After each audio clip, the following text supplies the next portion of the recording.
ईद पर सलमान खान के film Sikandar release भेल छलै।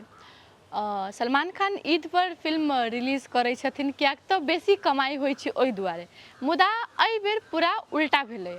हुनकर फिल्म के ओपनिंग तऽ एकदम बम्परे छलै, मुदा ओ फिल्म बॉक्स ऑफिस पर एखन कमजोर चलि रहल अछि।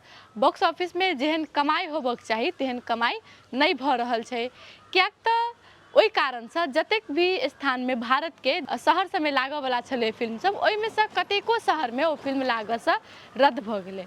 एहि के लऽ कऽ सलमान खान कहलखिन कि हमरा एहि बेर जे बॉलीवुड के अभिनेता सबसँ जे सहकर्मी सबसँ जे समर्थन भेटक चाही ओ नहीं भेट रहल अछि।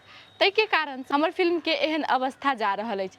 नहीं तऽ हरेक बेर एते सबके अनुमान रहबे करै छलै कि सलमान खान के फिल्म आबि रहल छै तो ओकर कमाई 100 करोड़ से ऊपर जेबे करते। मुदा हुनकर फिल्म के जखन ओ फिल्म जे प्रदर्शन भेलै तो 5 दिन के भीतर में ओ 90 करोड़ मात्रे कमौने छलखिन। ओहि के बाद से दोसर हफ्ता भर के सबके अनुमान रहलै कि दोसर हफ्ता भर ई सब 100 करोड़ तक मात्रे कमा सकत।